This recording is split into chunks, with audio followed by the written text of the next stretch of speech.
Hi everyone, welcome to the 5th episode of Spooky Ask Me Anything, Sama. Thank you for tuning in. This week we're going to be talking about biofeedback. Um, Biofeedback is quite a large subject and we'll try and get through the information as quickly as possible. I see in the camera that the top of my head's being chopped off. Can we raise the camera a little bit? Things in a little bit of a disarray.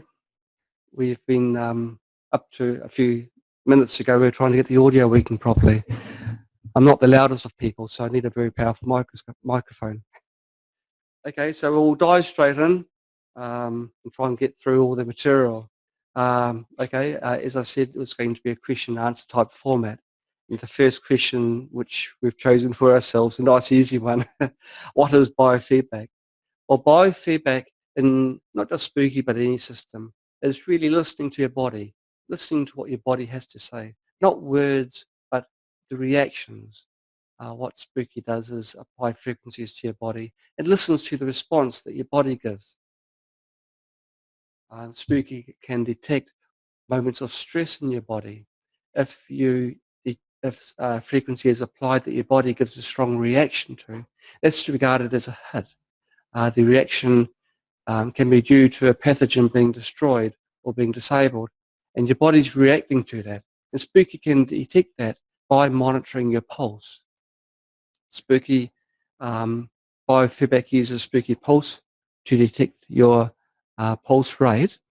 I'll be going through just in a short while how you connect everything up and how you connect the person being monitored to your spooky pulse unit. Okay, the next question, how does spooky pulse actually work? Well, this is our finger clip. We've got two types of sensors for our spooky pulse. This is the first type that we use. This is a nice comfortable silicon chip, that clip that slides over your finger like this. You have the wire at the top of your finger. Inside the clip is an LED, and you wouldn't know it because it's invisible. It's an infrared LED, and it shines a light through the layers of skin of your finger. On the other side of the sensor, there's a receiver, and the receiver detects how much light is passing through your finger, or the other accessory, which is our earlobe clip. I don't know where the clip is, but could we find the earlobe clip? We didn't get the accessory. And how it works is this. It's quite interesting. As blood flows through your body, the blood vessels get full of blood and then they get less blood through them. They become more and less transparent. And the effect is that more and less light is being received by the sensor in this clip. And so the sensor sees like a waveform of light that's being received as the blood vessels fill the capillaries and then drain through each heartbeat.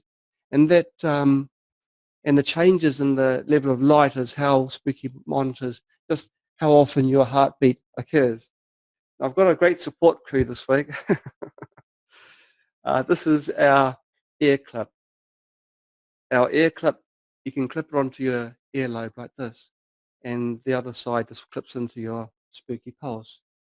And that again monitors the amount of blood that flows through your lobe. There's a very small amount of blood that flows through here, but it's enough for spooky pulse to detect every time your heart beats and do the necessary calculations to calculate the biofeedback parameters that you choose.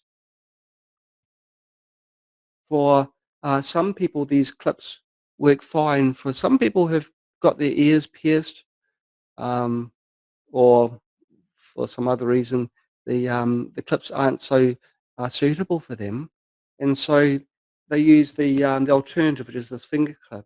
And so between the two, you've got a good, you'll find something that works. People that've got very large fingers may find it hard to put their finger through here. We recommend using your small finger because generally the skin isn't so thick on your small finger. The small finger tends to be smaller, and so it fits into the clip easier as well. And so I've got my finger in the clip now. You can see that the red light in Spooky Pulse is flashing. That's an indication that Spooky Pulse is successfully measuring my pulse, and it actually does prove I've got a pulse, which is a good thing. And so when you plug in your Spooky Pulse, you can just double check that your Spooky Pulse is detecting your pulse rate successfully. Now you plug in your Spooky Pulse prior to starting Spooky software, and you plug in the generators beforehand as well. That way when Spooky 2 starts, it can detect the Spooky Pulse and the generator and fire it, and everything's all good.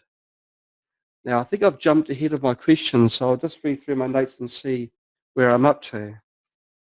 I've already answered the question of how many sensors Spooky Pulse has. There are 2, and I've explained them reasonably well.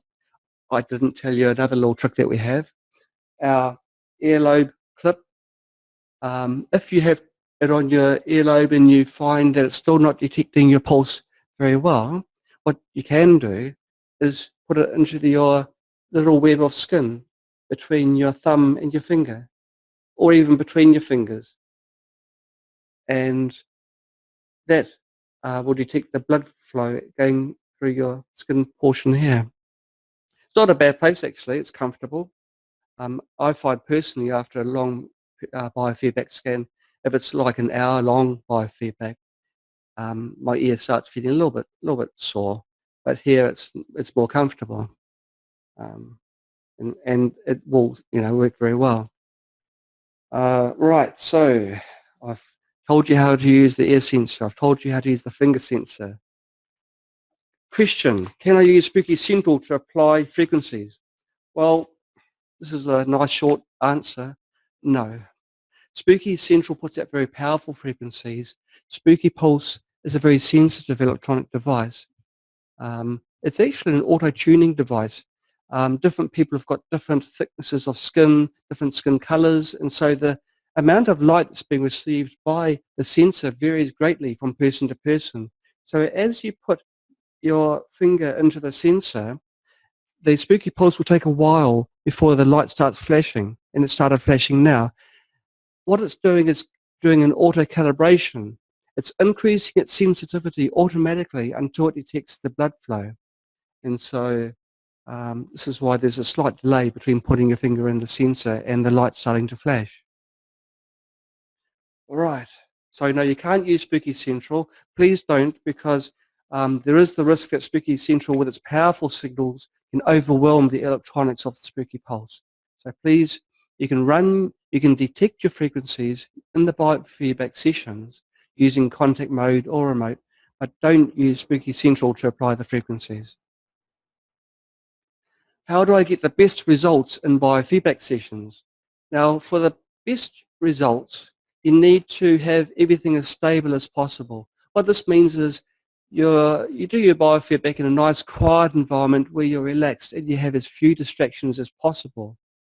In other words, you don't do the biofeedback session while the army is flying their aircraft over top. Or if they are, you can't avoid these distractions.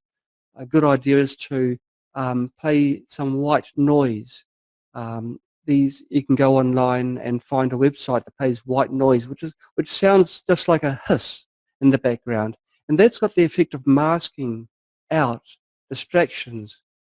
You know, when you're thinking things, sometimes you can have a thought, and that thought can increase or alter your pulse rate.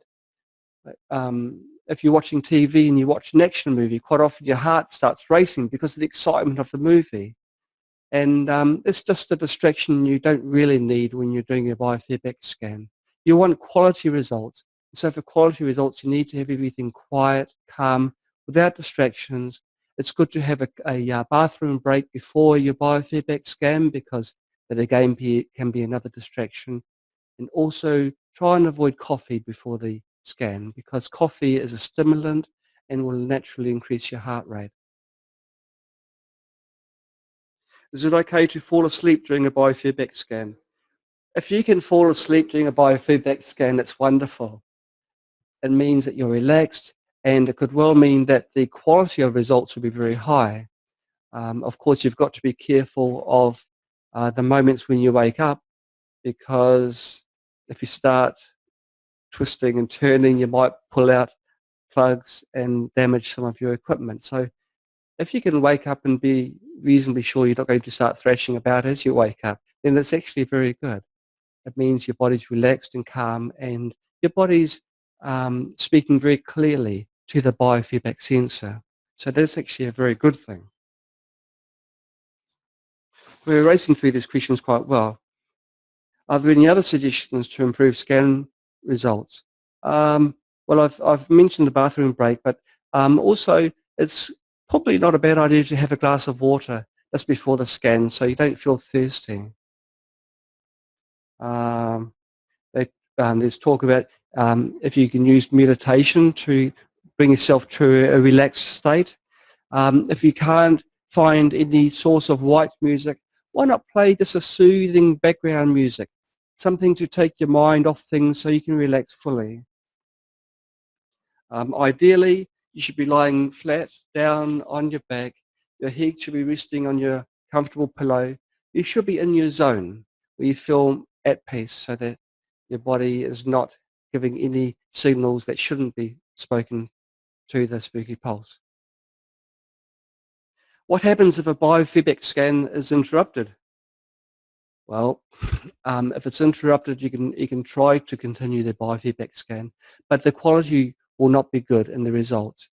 Unfortunately, if a biofeedback scan is interrupted, when you recommence the biofeedback scan, the baseline of your pulse will have changed, and so the results will not be very accurate. So we recommend you start from the beginning. Is it necessary to use contact mode for biofeedback scans? No, it's not. Many people use spooky remotes to apply the frequencies. The person who is having the biofeedback scan performed on them still must be close to the computer, because they've got to provide their pulse to the spooky pulse. So they've got to be still here, but the frequencies don't need to be applied through hand cylinders or Tens pads. You can use spooky remotes to apply the frequencies. And it's possibly a very clever way of doing it, because spooky remote, sometimes in the very low frequencies, you can feel the tingling in the hand cylinders. Spooky remote, you can't feel the frequencies. And so it may be a better way of applying the frequencies. One word of note though, spooky remote tends to be a slower way for frequencies to have an effect on your body. So if you do use your spooky remote, it might pay to ensure that your the step size in the scan is very low. Now we'll be covering that very shortly. Racing ahead, what is a hit frequency? A hit frequency is where your body is giving a stronger response than the basal or resting state response. At the moment, my heart will be a reasonable rate. If I have got my hand cylinders and the frequency is suddenly doing some work to my body, it's having an effect on my body, my pulse will change, and that will be recorded as a hit by spooky. So a hit is a response frequency. It's when something happened. And depending on your settings, spooky will analyze all the hits at the end of a scan and report them. And I've just answered the next question. Does spooky save the hit frequencies? Well, yes, it does. But more than that, every biofeedback scan that's performed on your computer is saved to file. It's saved in a file in a format that a spreadsheet can open. So if you're a clever type that likes numbers and manipulating figures, you can open up this file, and it's self-explanatory. It's got the headers in the file, and you can draw your graphs and analyze many scans altogether and see if there's any patterns with those scans, whether there's any similarities that are coming through. How often should I do a biofeedback scan? Well, if you're doing contact mode treatment, especially with a chronic condition, we recommend every 4 days. If it's by remote, we recommend every 7 days. There may be variations on that. Quite often in the biofeedback preset notes and some other preset notes, information is given to to specify how often to perform the scans. Quite often you'll see a preset which says insert your biofeedback result frequencies here, and that is where you do your scan and you enter your frequencies into that particular preset, and then you recommence. The full instructions are in the preset notes that are on in your Spooky. Is it recommended to repeat scans? Why is it recommended to repeat scans?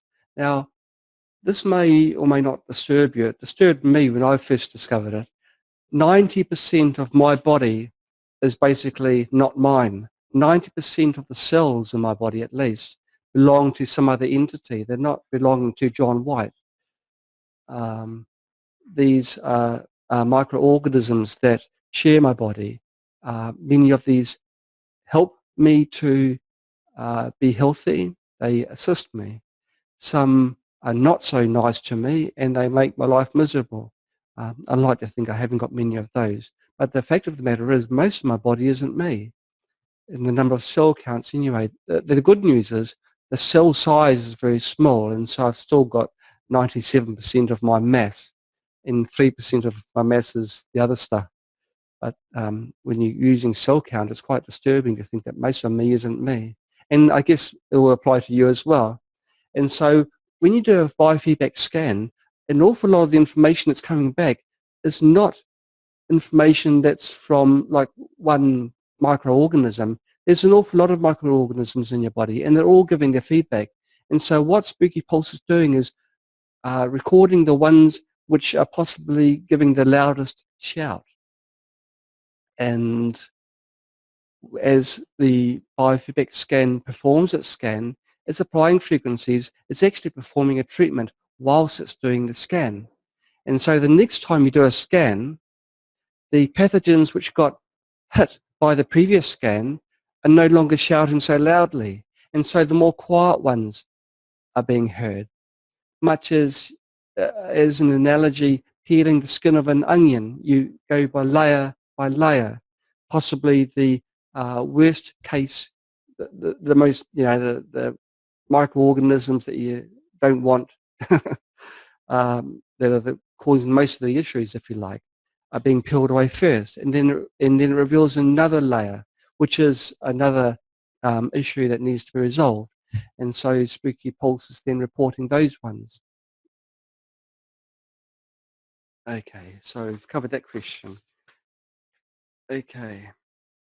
Actually, I've gone quite well. And the question is, what is the procedure of doing a biofeedback scan? Okay, well, let's go through the steps. The first thing, as I mentioned before, connect your Spooky Pulse, connect your generator, start Spooky. The software will detect the hardware and will then start up. I've just got through my screensaver. I hadn't touched my keyboard for a while, and I'll share my screen with you so you can see what I'm doing. So as soon as I can find it, there we go. So we go to share screen, and I'll share my desktop to you. I'm sharing all my secrets, and I'll share screen. What on earth is that? Is my screen being shown? Okay, wonderful. Okay, well, I'm being bombarded with advertisements, which I really don't want to see. TurboTax, I really need that. Okay, so now we have Spooky fired up. I'll move myself to, actually I can put it into the corner there. Put myself out of the way. Here I'm in my system tab. I can confirm that my connected hardware is 1 times Spooky Pulse and 1 times generator. So all's looking good. Now, at this point in time, we load a preset which is suitable for performing a biofeedback scan. We've got at the top here biofeedback. I'll select General, and the All Full System Scan by David Burke is this one here. Now, it's called All because it can be applied, the results can be applied by contact, remote, or plasma. Okay, now I'll ask at this stage for my assistant to come and sit down next to me. It's our beautiful Echo Lee. I'm sure you've recognise her. Hello, Echo. Now just make yourself comfortable. Now the importance is to not be excited. It's you just ran outside. Now when you're being streamed, live through the internet, it's hard to be calm, but it's good for demonstrations just to show you the procedure of a scan. So these are the hand cylinders. So just hold on to those. Now for echo, the finger clip works best.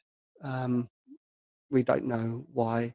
For many people, the ear clip works best. So with all our kits, they come with both sensors, so you're pretty well covered. So what we'll do, we don't need to hold on very tightly. We'll choose your lovely little finger there.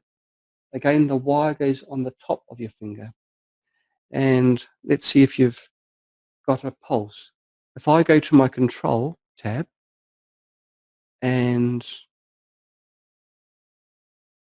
oops, that wasn't supposed to happen. So let's have a look again. I'll reselect my all full system scan.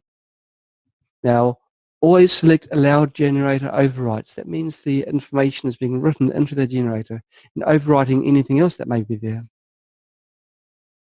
Now, at this point in time, we can start the scan. Are you comfortable? Wonderful. Okay. Well, let's start the scan. And hopefully things will work. I can't see anything happening just at this moment. Now, you'll see that there's a countdown that started. This is counted down from 30. There's a start delay currently of 30 samples. A sample is a heartbeat. Now what's happening is echo has now got the chance of settling down and just focusing on nothing, something I do quite a lot. And so once her pulse is stabilized, this will go to 0, and then her pulse will be shown on the graph here. Now you'll see that the graph is now changing colors. Every time that her pulse is above the average, which is this line horizontally shown here, it will be shown as red, which is a state of stress. Anytime. And you see it's just shot up here as she laughed. It's important not to have any emotions, or try not to have any emotions apart from calmness whilst you're performing a biofeedback scan. Do meditation and you drop it down. Let's get into the low. Let's get it down here. And you can see it's dropping down now. And then just thought of her dropping it.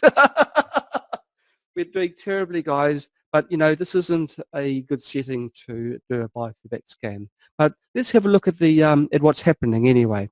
Now this preset has set the start frequency of 76,000 hertz, and it will scan to 152,000 hertz. You can see the frequencies are stepping up here. The frequencies are stepping up in 20 hertz increments. The step size has been set to 20, so that is why it's stepping up by 20, on every pulse that's taking place. The decimal places means how accurate you want the results. At the moment, it's 0. If the frequency is a high frequency, like in the kilohertz range, you don't need fractions of a hertz resolution. Royal Rife considered 0.025% accuracy was sufficient for targeting pathogens. I'll be covering the how to set the step size very shortly. We've set the maximum hits to find as 20. That means at the end of the scan, 20 frequencies will be reported, and you can save these as a program for use later on. Samples per step, that means how many pulses Spooky will wait before stepping to the next frequency. At the moment it's 1. which means on every pulse the frequency will increment. If it's on, say, 10, Spooky will count 10 pulses, take an average of those 10, and then step to the next one.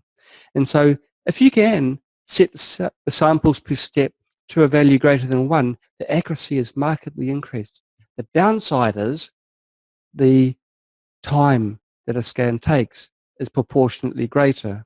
If I have a samples per step setting of 2, instead of taking 1 hour, it'll be taking 2 hours. The start delay I mentioned before is the delay before the scan actually starts. Going through the other parameters, I can choose to select either the maximum or the minimum pulse rate. The maximum pulse rate you choose for detecting things that you want to kill, be it microorganisms or other virus type things that you don't really want in your body. You choose minimum to find the frequencies that made your body become most calm. And so those are more the healing frequencies. You can choose between detecting beats per minute, which is your basic pulse, which is the one that we recommend for most instances, or the heart rate variability, which records how much your pulse changes between heartbeats. The issue with heart rate variability is it cannot differentiate between when your body's becoming stressed and when your body's becoming relaxed. You can use heart rate variability for monitoring during meditation, but it doesn't really have many practical uses for the functions of creating programs for killing and healing.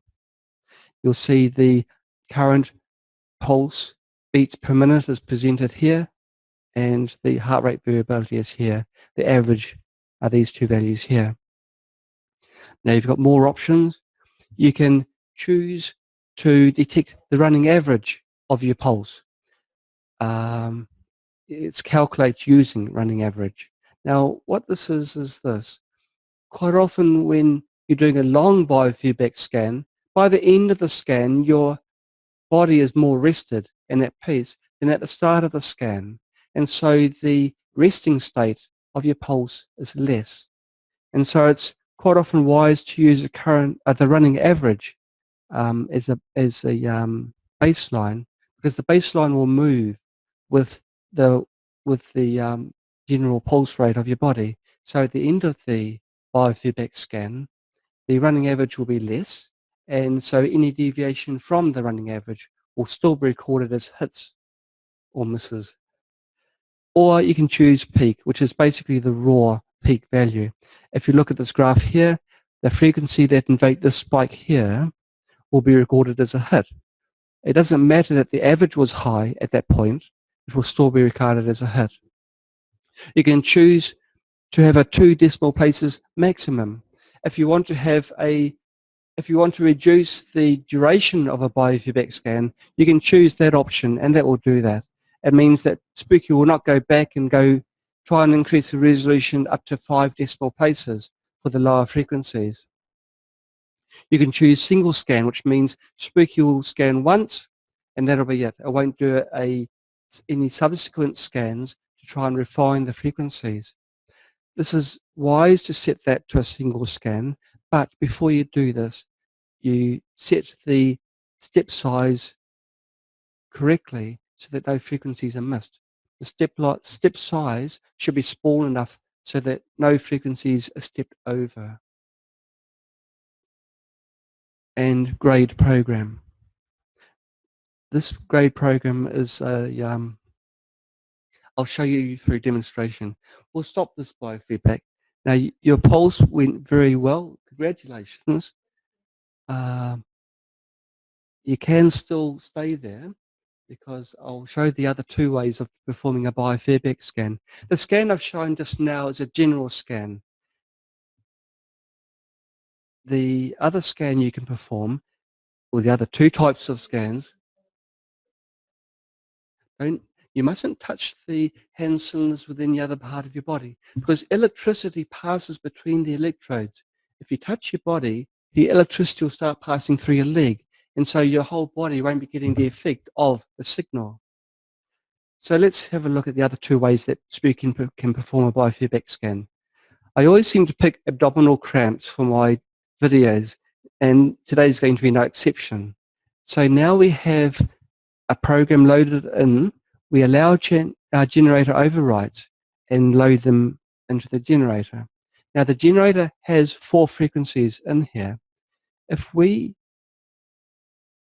do a scan now and we don't change any other parameters, we'll see how it changes. Let's have a look. There's a bit of a delay as Spooky fills up the necessary registers for the calculations. Then there's the countdown interval. For the next demonstration, I'll reduce that down so that I don't have to think of something to say whilst we're waiting for this to become 0. But this is the settling time when the person that's having the scan has a chance to just relax and try and meditate or do what they do to relax. Now the biofeedback has started. It's now applying 71 hertz and it's slowly incrementing by 0.01 of a hertz. It will increment up to 73 hertz. What Spooky is doing is going 1 hertz either side of the frequencies that are loaded inside the program. And that way, Spooky can further refine a frequency that's in a program or the frequencies within the program and come back with more precise values. And at the end of the scan, Spooky will report back and say which exact frequencies provided the greatest response. Now, maybe what I might do, I want to show you the report at the end of the biofeedback scan. So I'll choose a single frequency program. I'll go to Control, Allow Generator Overrides, and I'll load that single frequency in. And we'll take this scan to the very end of the duration. Now I've set the wait time to 0 because I don't really want to have to wait for too long before the biofeedback scan starts, and we're away already. Now if you're not setting up your computer yourself and then jumping onto the bench, the bed, wherever you're doing a biofeedback, if you've got someone to help you, you can have a shorter duration of start delay. If you're doing it by yourself, we recommend having a setting of around 200. That means quite a long time for your body to settle down and give yourself a chance to relax completely. Now, Spooky is scanning 1 hertz either side of 72 hertz. It's quarter of the way through now. You can see the frequencies incrementing as we speak. Now, I haven't loaded in the single frequency program because I didn't allow generator overrides. Oh, I did, but I didn't delete that program there. So let's go again. Sorry, Echo. It also pays to have a very forgiving subject as well. Okay, so we've only got 1 frequency loaded in. So it will be after 200 pulse beats, this biofeedback scan will complete. Now, if Spooky Pulse detects any errors in the data, an error is where a difference in heart rate between one beat and the next is beyond what is regarded as normal. It might mean a jump in a pulse rate 60 on one pulse beat, 200 in the next. That may indicate that the patient has moved and the movement in the sensor has given a false signal. It is, of course, important to remain as stationary as possible, much as echo is now. Then Spooky will put a line here indicating a reading was not found. And so that recording will be missed, and then Spooky will wait for the next valid report. Now, Echo asked earlier, is it okay to put the hand cylinders on your leg? Now, it's not good to put your hand cylinders on your leg, but what you can do And what is recommended is you place a pillow there. Much better, yes. Well, there we go. And that means that she doesn't have to use her muscles to hold the hand cylinders up. Of course, if any muscles are taut, it's going to give a false reading because your body or a part of your body is stressed. Okay, we've passed the halfway mark, so things are looking good. I'm pretty keen to show you the results at the end of it. The results will show only one frequency, but we're further refining 40,000. We want to find the exact frequency to help poor Echo here in whatever ails her. Now this was just a random program, single frequency program, just for demonstration purposes. You know, the biofeedback doesn't need to have the person connected onto a generator or their nails put into a speaker remote. It can be used as a general lie detector or as a muscle tester, if you like, where you want to know the truth about something, which is your subconscious. You ask a question and your body will respond. And so it's a way of sort of detecting whether something's good for you. You can hold a food in your hand. Some people hold the food in their left hand and ask themselves the question, is this food good for me? Or hold some medication or supplement, is this good for me? And if your body's saying no, no, no, your heart rate will increase marginally, and you'll see that in the graph.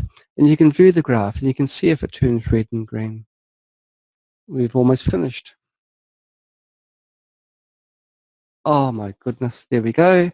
And we have 39,999.07. Now that is the exact frequency that you should be using in a subsequent program to cure yourself of whatever 40,000 hertz does.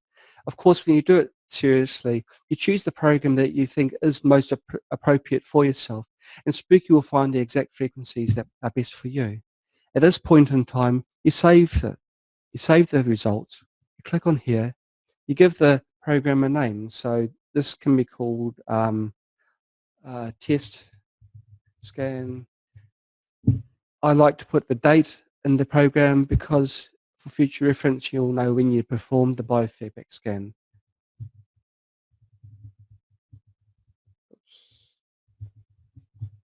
And the scan today is the April the 7th, 2017. The frequency's already been entered, the draw's been entered. You can enter more notes here, so sitting comfortably. Nice. Oh, okay, that's good enough. I'll move myself a little bit so I can save it. Here's the save icon here. Are you sure you want to save save and exit? Yeah, we'll give it a go. Now what happens now is that the database is now loaded. The program you've just created is saved in the custom database. And so you can search for it and then run the program later. And we are done. Now okay, well thank you very much. And you said before you had some work to do, so thank you for helping us out there.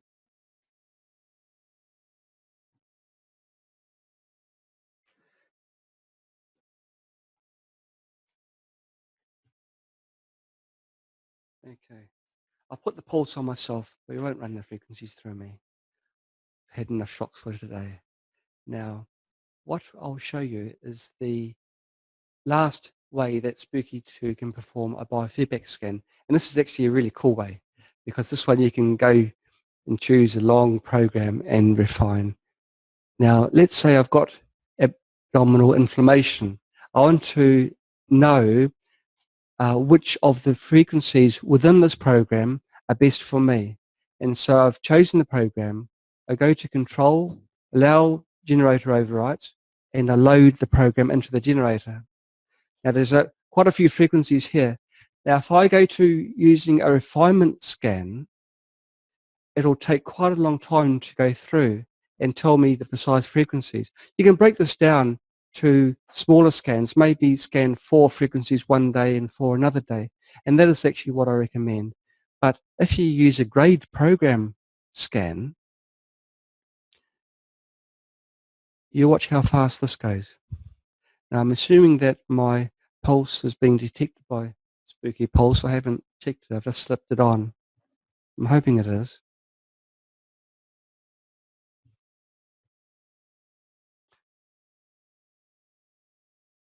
Okay, yes, I have a pulse.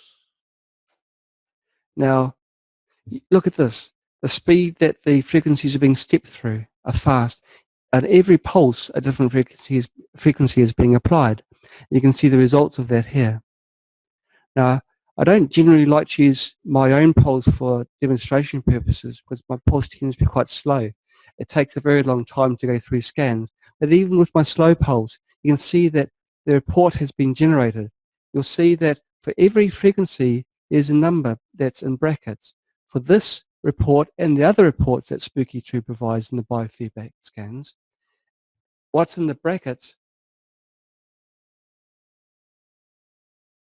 Okay, I'm told there's questions coming through. I'll try and power through as quickly as I can. What's in the brackets is the value that Spooky 2 got back from the frequency being applied. Because this, okay, just and finishing off what I was saying, the ones at the top, the frequencies at the top are the ones that were best suited to me. And so 380 hertz provided the strongest response, and 2,489 hertz provided the least response to my body. And so I can save this again to a program and run that at a later time.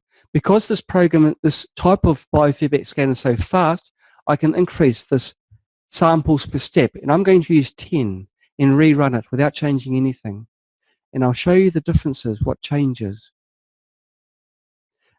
Now, you'll see this line here is going from 0 to 10. Every time this line jumps, it's a heartbeat. Now it's counted to 10, it's found the average of the 10, and it's put the value within Spooky 2. The next time, the next frequency it's being applied for 10 pulses, and the average of those 10 pulses is being used for calculations. And so it's very, very precise. And even using a samples per step of 10, within about a minute and a half, this program will complete, and I'll have very, very accurate results from the biofeedback scan. Now, I did skip through an awful lot of information here, but I did want to go through how to set the step size. Now, the step size, I'll stop the program. The step size determines how much to increment the frequencies in each pulse. At the moment, I can't change it. But if I clear the frequencies, then all the fields below here become available. And the way to set the step size is this. You look at your start frequency, which is the lowest frequency. You use that as the baseline, and you want to make sure that 0.025% of that frequency is being hit from every frequency step. And so this is what we recommend. You select the start frequency and you divide it by 100. In this example here, which is 76,000, it'll give you 760. You multiply this by 0.025. That's 0.025%. And you get 19. We round this up to get 20. When you use this value, all the frequencies are being hit, even in the higher frequency range. Okay, what if you have an irregular heartbeat? There's an option within the System tab of doubling your heart rate variability tolerance. Okay, another question in from David Burke. The printer seems to have been playing up. It's not very clear. Perhaps you want to ask me directly. Hi, John. Hi, David. This is David Burke, everyone. He's come in from Ireland, especially to ask this question. My question is, we all know that pathogens can do damage to your body, to your organs, to your various systems. when you've cleared your pathogen load Yes. through biofeedback and you've got nothing coming back, you're now left with a situation where those pathogens have caused damage that Yes. you need to repair. So basically what I would like to know is what are the optimum settings for, number one, detecting that damage, and number two, then repairing that damage. The optimum settings, I did touch on this earlier on, and if you're listening, you would have heard. David and I, we have fun together. He's a great guy. Um, you use general scan. The preset that you made has got the ideal settings for hitting all frequencies. You find the frequencies which provide the most hits, and then you can design a biofeedback scan that's within that range and further refine the hits. But what you'll find, David, is that if you run the frequencies that are provided by the scans, after a period of time, there's the pattern of the hits stops. It becomes more broad because your pathogen load is becoming reduced.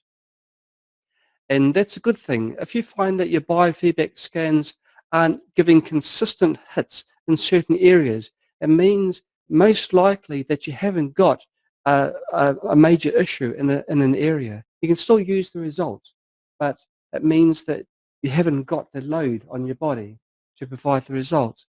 Now, you can use biofeedback to also tell you which programs are best suited for detoxing or for healing. And when you do this, you choose the minimum heart rate, because as your body's getting assistance in the detoxing or entrainment of any form, your pulse will become lower as your as your body's getting the assistance from the frequencies. And so once you find that there's no pattern in the detecting the maximum pulse rates, then you switch to the low frequencies. You're detecting the low points of your heart pulse, and then you detect your ideal frequencies for detoxing and healing. Did that answer your question? Yes, it does indeed. Well, thank you for coming Thank all the way from Ireland. Have a good trip back. Thanks. I better run. You better run. Yes. Now, I'll quickly make sure I've answered the other questions before I go into the questions that have come in just now. Reverse lookup. I haven't mentioned reverse lookup. Reverse lookup, I will have to share my screen again, which means I'm going to become a little box. Okay, reverse lookup is this.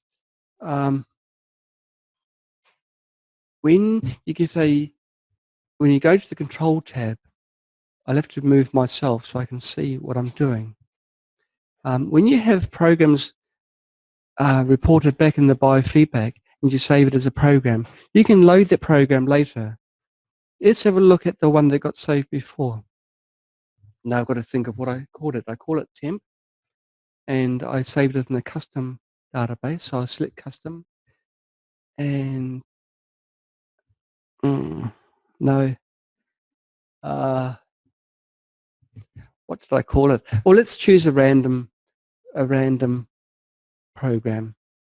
I'll reselect all the databases and load them all in, and I'll choose a program that's got a few frequencies, maybe four. Let's pick on abdominal cramps again, my personal favorite one there. Now, if I go to the control tab and I load them into the generator, the frequencies will appear in the frequencies list, and of course the program name is here. There's a little box called reverse lookup here. I can now search within this tolerance, find the frequencies that match those frequencies within the database. So I've clicked that, it's come back with a report. And every single program that's specified here has the frequencies, one or more of the frequencies within the abdominal cramps program. And so first of all, it finds a match for 72, which is the first frequency that's in the program. And it tells you all the programs which contain 72 hertz. And then it looks at the next frequency and finds all the matches for 95 hertz, and so on. Now, if you're getting too many hits or too many matches, what you do is you reduce the tolerance. 0.1% is actually a lousy tolerance. If you want to be precise, you'd want to use something like 0.025% tolerance. And then you can re-perform the scan. And then the list will be reduced. Now, you can also include another frequency that you manually enter here, 45, and then it'll also add 45 to the list of frequencies that it's trying to find. And so there's 45 at the top there, and all the programs that contain 45 hertz. You can save this as a text file for later reviewing or sharing with other people. Oops, and it's saved it. Okay, and so that's that, which I wanted to cover. Powering ahead, how are we for time? We're hitting the deadline, so I better be fast. I've explained that. I'll bypass a lot of those.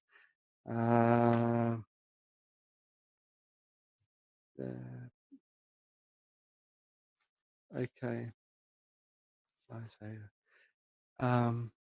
It says, why is my save button disabled after a biofeedback scan? If your Spooky Pulse is not detected by Spooky, you will not be able to save results because Spooky is running in test mode. It's emulating Spooky Pulse, and that's why that is disabled. Okay. I've actually done quite well. I've combined many questions and answers within that. I've actually powered through those already. Now, these are the ones that have been asked already. There's a question that's come from one of our online viewers, Geraldine Kozak. I think I've got your name right. Thanks for writing and giving your question.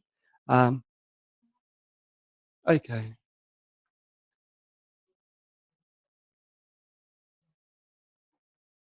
Okay, understand. Okay. My beautiful assistant has told me to turn off my share screen and to also relax a little bit because time is not an essence. Now, if I went through in detail, biofeedback is very complex and there's many things which I've skipped over very briefly. The user's guide covers in more detail, and there's a guide which is more specific for biofeedback scans. And I encourage users to read their documents because there's lots of information, useful information in there.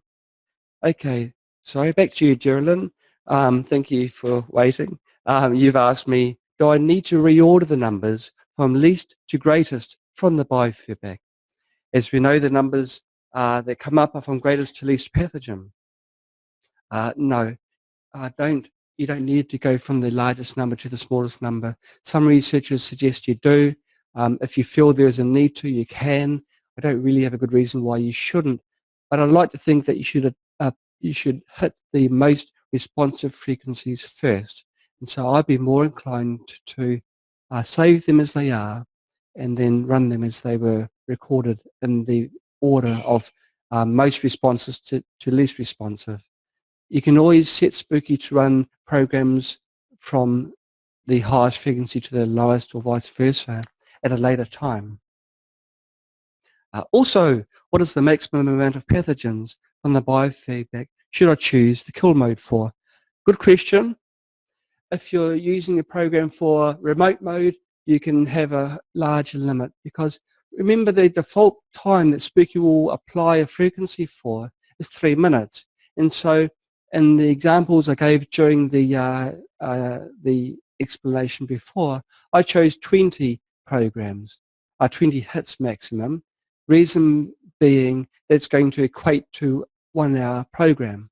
It's not much fun in contact mode to be sitting for 3 hours, but in Spooky Remote, it doesn't matter how long a program is. And so you can quite possibly have a detect 60 hits. But also remember, Geraldine, the biofeedback scan itself is going to take longer if you have more hits, in particular if you set the decimal places. And so Spooky 2 will go back and rescan each of the hit values to find a greater resolution. And so if you have a scan which is a general scan and you're setting it for a large number of decimal places, keep an eye on the estimated time at the bottom of the screen. You don't want to be having a biofeedback scan taking too long. It's not fun. Okay. Well, Gerald and Kozak, you've asked another question. What is the number that should be in the reverse lookup for the most accurate descriptions? You're suggesting zero point 0.1 or 0.01. Well, it's actually 0.025.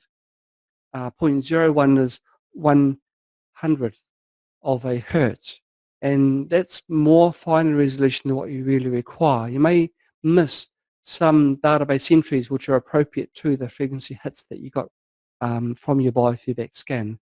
0.025, people a while back were suggesting even 0.25%, which is 0.25%, is adequate. I guess a lot also depends on the frequency range that you did your biofeedback scan. Don't forget that many of the frequencies within our database are integers, and so they are not that accurate. They haven't had the refinement scan applied, and so if you use a 0.1% even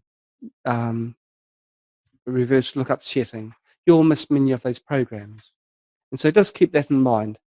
Because the reverse lookups are easy to do, you can change it. You can try 0.1% and think to yourself, gosh, I'm getting far too many results.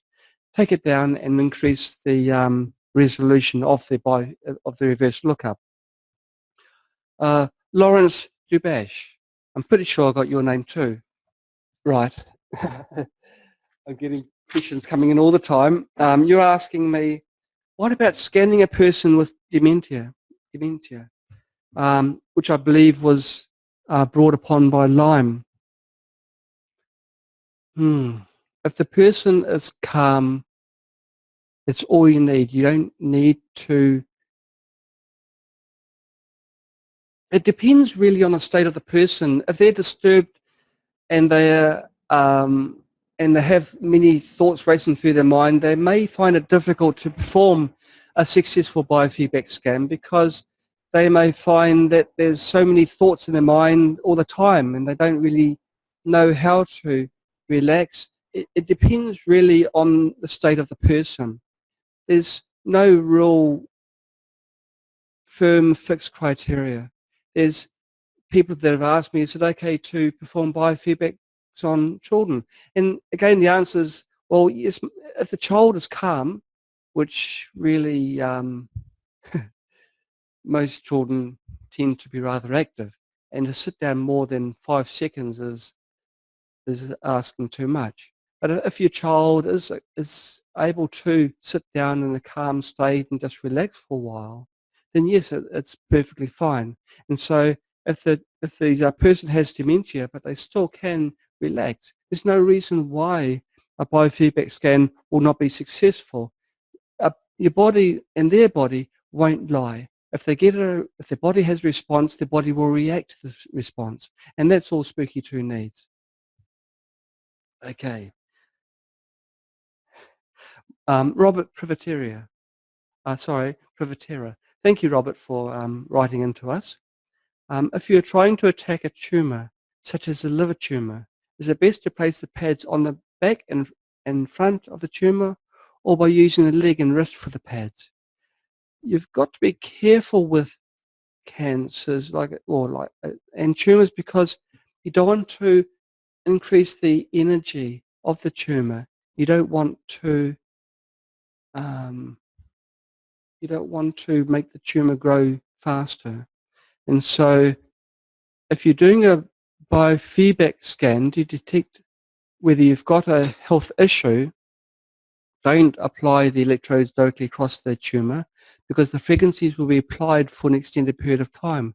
And most of the frequencies will not be appropriate for your tumour. Remember, you're trying to find the frequencies that are. So Spooky has to scan for a range of frequencies.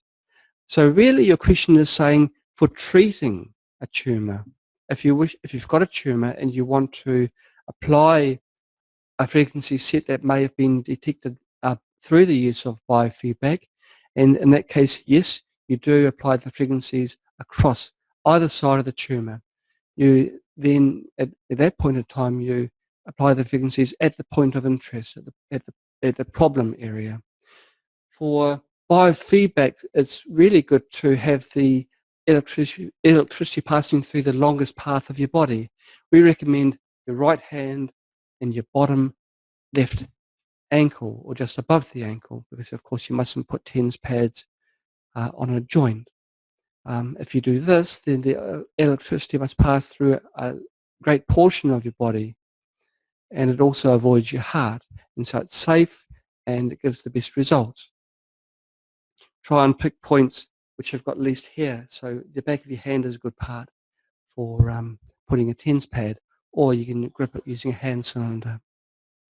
I think I've covered that in the previous video. You've also asked, is there any significance if the pulse shows a spike in a negative direction? In other words, less than 7 beats, which is really talking about your heart rate variability. It is a significant, any change is significant.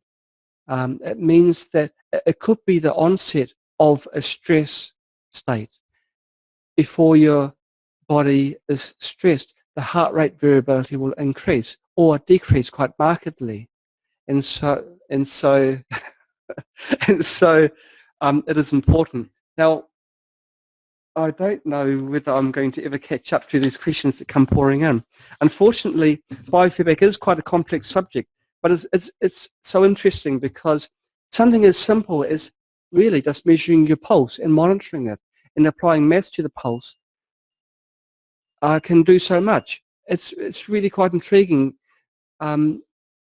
Listening to your body is amazing. Your body can talk to you and say what pleases and displeases it. Okay, moving on. Steve LeBeau, I hope I've pronounced your surname correctly. You've asked, how does the Spooky 2 approach compare to the Swiss F-scan methodology? Well, we will not compare ourselves to any other commercial product if we can possibly help it. Really, all I can do, Steve, is explain how Spooky 2 performs biofeedback scans. It does it through using the pulse, the variability of the pulse. The F-scan and other products may use a similar or different approaches, but I really can't compare products in videos which are then publicly viewed on the internet. I hope you can understand why. But even there's many different ways that your body can be monitored. You can place electrodes on your skull, which has been shaven, or even possibly through your hair, and detect the brain waves of your brain as you're having your thoughts. Or you can measure galvanic response of your skin, because of course during moments of stress, people perspire a little bit, and the conductance of your skin varies. And that's another way of performing biofeedback. Spooky Pulse uses one method, and there are others. Okay. You go on by saying, if, say, with 65 beats per minute, an awful lot of frequencies are being presented for each heartbeat. Well, it's not an awful lot of frequencies for each heartbeat. It's really one frequency per heartbeat. It's a lot of wave cycles per heartbeat, because a frequency is composed of many wave cycles. So, okay, reading on, if it was heart rate variability being observed, it will be difficult to pinpoint the one exact frequency. No, it's not, Steve. And if you are having difficulty with pinpointing exact frequencies, you set the samples per step so that it's several pulses per frequency change. And so let's say you perform a general sweep and you've got a frequency area where your pulse is going all over the place. For a start, I wouldn't recommend using heart rate variability for most biofeedback scans. I know this flies in the face with researchers who tend to say that heart rate variability is a good way of providing feedback. Personally, I don't agree. I think that using the time interval between pulses is more important than the rate by which this time interval changes. There'll be many of those of our viewers that disagree, but I've got reasons for stating this. But you'll find an area of frequencies where your pulse will increase or decrease quite markedly. Then you can make a note of those and perform subsequent scans in a lower frequency range and have a samples per step to increase the accuracy. Also bear in mind, Steve, that any movement that you perform during a biofeedback scan will skew the results. And even breathing deeply will increase or decrease your heart rate for each breath. And so try and perform the narrow breaths while you're performing a scan. This is another reason why falling to sleep is actually a really good thing. Makes time fly as well. Okay. A question from Lawrence Dubash. Can biofeedbacks be done with a person in a wheelchair? Yes, it can, Lawrence.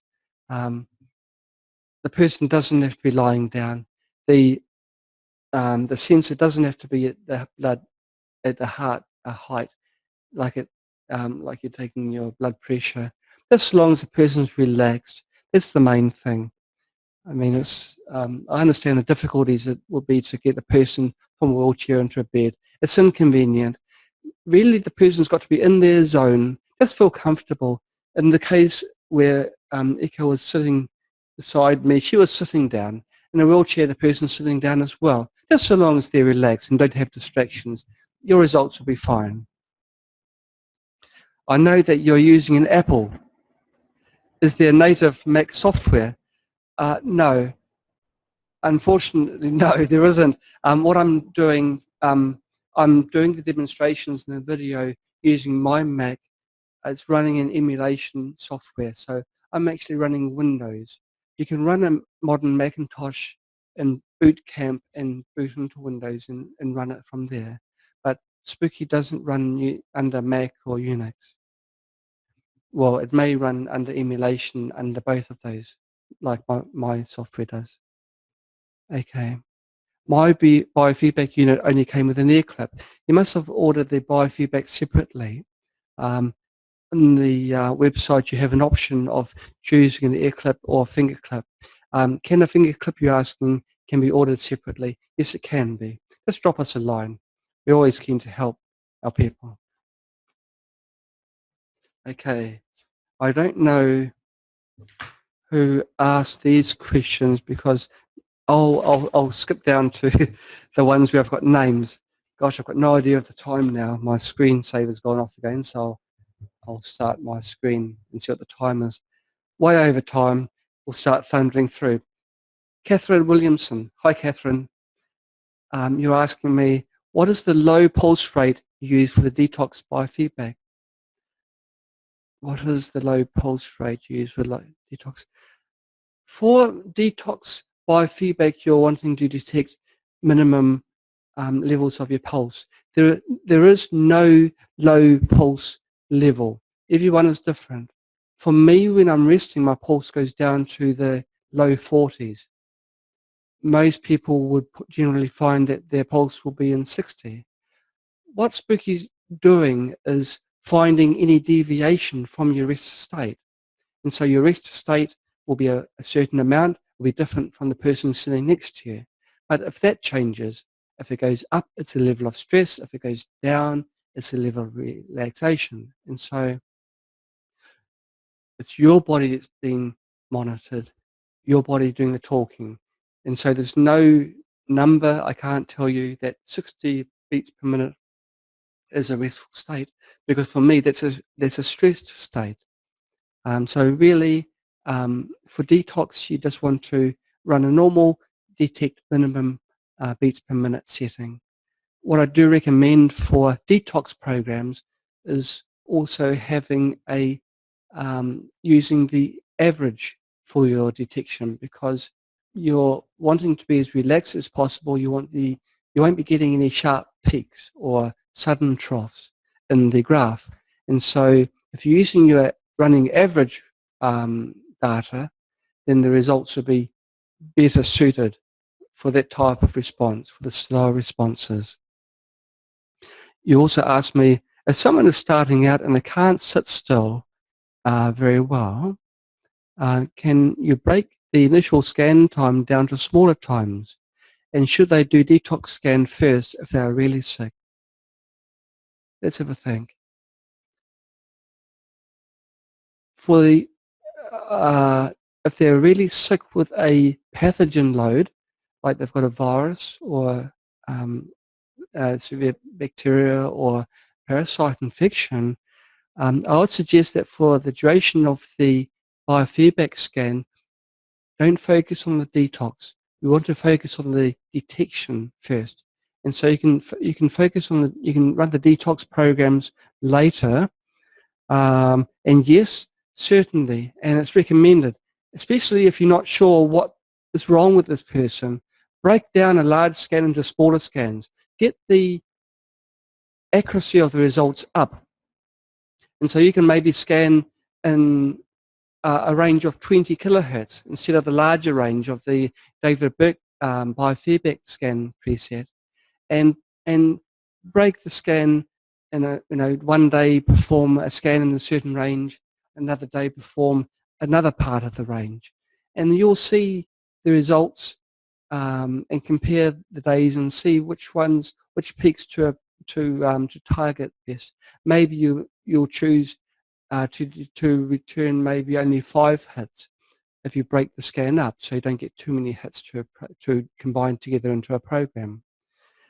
But yeah, I would also recommend actually that you load the results, which is in the scan data subdirectory, into a spreadsheet, especially if it's broken up into several scans, and you can see trends in the pulse graph, and you can design your own program using those graphs.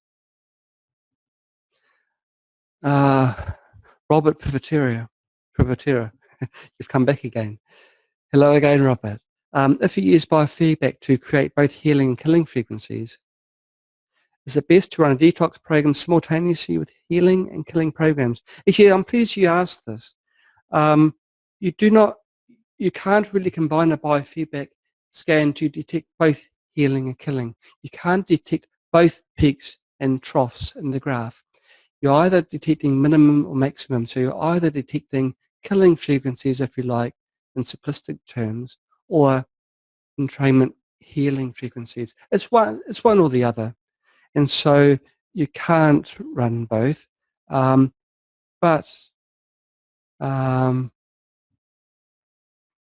and the other part of your question is, can healing and killing programs be run at the same time for pathogens?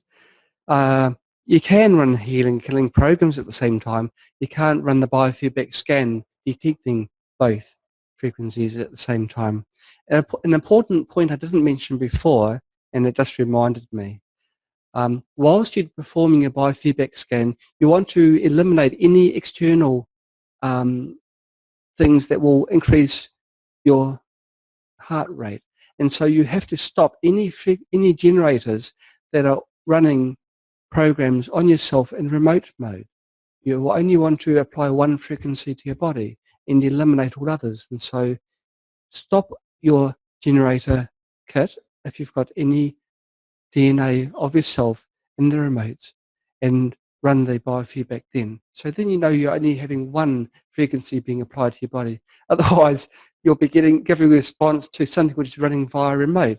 But spooky remote, the biofeedback is not realizing this. It's thinking it's only applying the one set of frequencies using either the single remote or using the contact mode. Okay, Wolfgang Janata. Hi, Wolfgang. How are you? You've asked the question, can you use conductive patches instead of the hand cylinders in the right hand and the left foot? Well, actually, Wolfgang, that is the recommended way of doing it. When you think about it, when you're holding the hand cylinders, you've got to apply a grip to the cylinders, and that's using muscles. That's counter to my previous recommendation of being fully relaxed, and you're not fully relaxed while you're gripping onto cylinders. And so it's actually recommended to use TENS pads as the ideal method, where you put the one pad here on the back of your hand and one just above your left shin. And then, of course, you can fully relax, have your hands here or just resting by your side, and not worry about having to retain a grip on the hand cylinders. Of course, if you fall asleep and using hand cylinders, you're going to lose your grip completely. And so your results are going to be all over the place, and you may have to perform the scan again. And so that's a very good question. I hope my answer was adequate. Catherine Williamson. Hi, Catherine. You've asked the question, can I give an example of how to just get to the graph when doing the muscle testing? Certainly. Okay, we'll fly back to share screen. And we're back. Okay, if we have got biofeedback, no biofeedback's running, everything's stopped, I can click on the graph. If I click on the graph will display live my pulse. And so I've put my pinky in there. Hopefully my pulse will settle down and we're away. And so now you can see my pulse. I'm nice and excited. It's above 60. And so I can ask myself the question. I'll close my eyes and ask myself, do I always do my best to try and improve Spooky? And it's going down. In this case, it's the truth. I know I always do my best for Spooky. Spooky's my baby. Well, Spooky's your baby too. I can ask myself, do I like coffee? And I don't like coffee. I don't drink coffee. And the graph will go spiking up because I'm telling a lie. But in a more subtle way, I'd maybe hold a vial which has got maybe a medication or some supplement, and I'll ask myself, is this good for me? Does my body need this? Will it do good? And I can view the graph, and if the graph slopes upwards, even if it's red, but I can see a trend upwards, it means my body is becoming just a little bit more stressed. It really doesn't want it. Whereas if it slopes downwards, my body's saying, yes, it's good, let's do it. Okay, where am I? Oh gosh. I'm slowly catching up, but I'm sort of becoming lost in this bath, in this pile of paper. Catherine, okay, I've answered your question. Peggy Goodman, hi Peggy, thank you for your question. Okay, you've asked a question. We've downloaded the April the 1st update. Now there's an April the 5th update out now. April the 1st was a full version.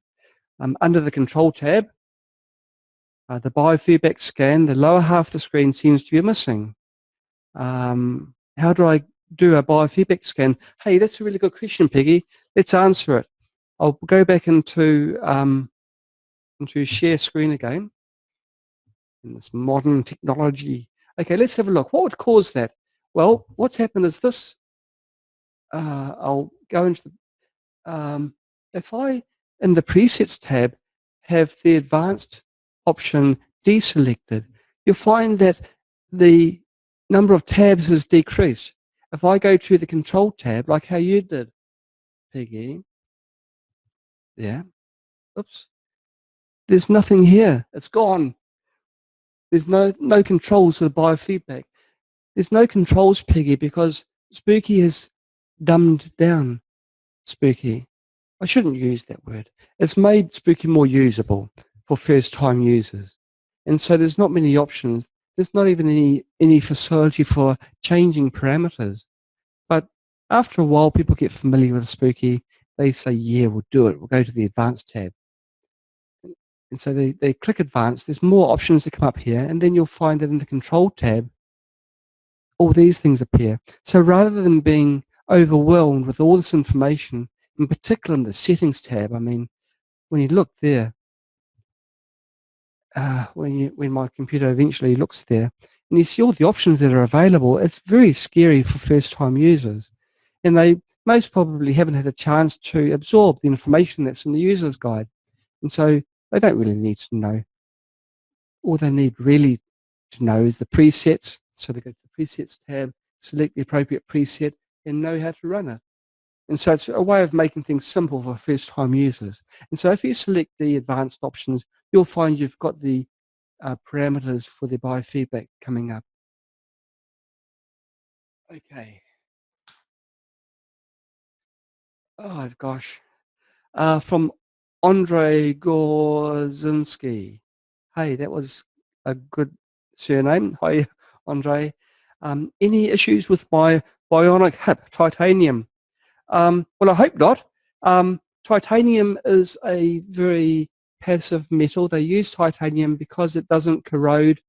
It's very non-reactive, and so it's perfectly fine to perform biofeedback or even treatments using titanium. I like the way you phrase bionic hip as well. It's a nice, that's why I laughed. It's putting a positive spin on things.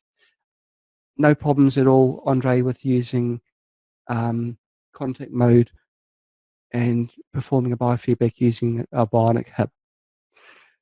Let me know if you ever have a powered hip.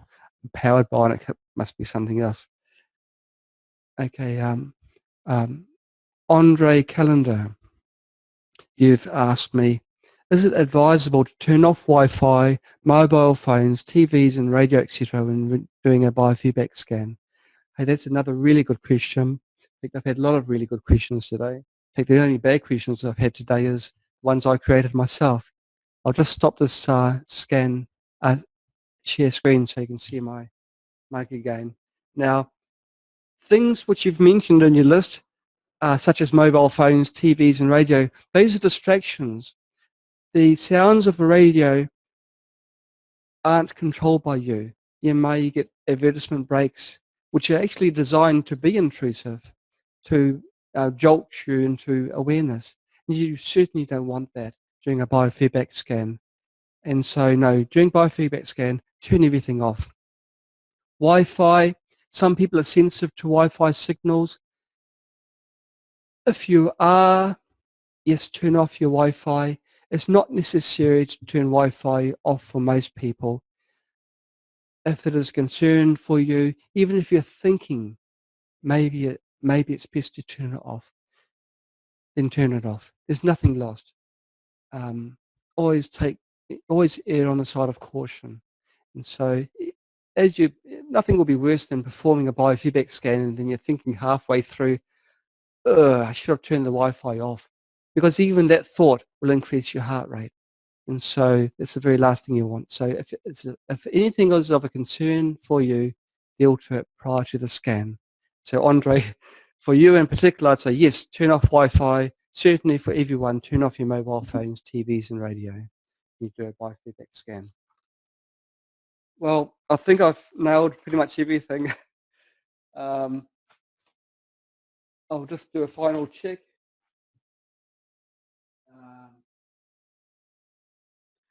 Yeah, that's pretty much everything. I've gone way over time. This is my longest video session. I knew it was going to be a long one.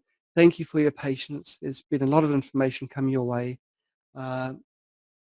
Please read the documentation that we have. Go to the spooky2-support.com. There's a great search facility on the website. You can search for biofeedback scan. If you've got a problem performing a biofeedback scan, you can search for keywords on that site, and there's a wealth of information, and more than likely your questions are answered there. The wonderful thing about biofeedback scan is your body doesn't lie, and Spooky Pulse is finding the truth that your body's saying. We've all seen the lie detectors on movies and on TV. Well, that's what Spooky Pulse is doing. It's performing a truth talk session with your body, where it's finding out just what your body needs. Thank you for your time. This now concludes our 5th seminar. If you'd like to be a guest on a future show, please email us. We'd love to have you on. It's wonderful for people to share their knowledge with our users. Knowledge is strength. As people learn more, they become more aware that they can deal to their own issues themselves and get themselves well. And that's what everyone needs. So thank you once again for your time. Bye-bye. Nailed. And of course, I've forgotten to turn off the everything. So, yep, everyone knows I've nailed it. Well, I haven't nailed it, but I've gone through a lot of paperwork, and I've actually think I've done reasonably well. I've done enough talking for today. I won't talk for the rest of the day. Thanks again. Bye-bye.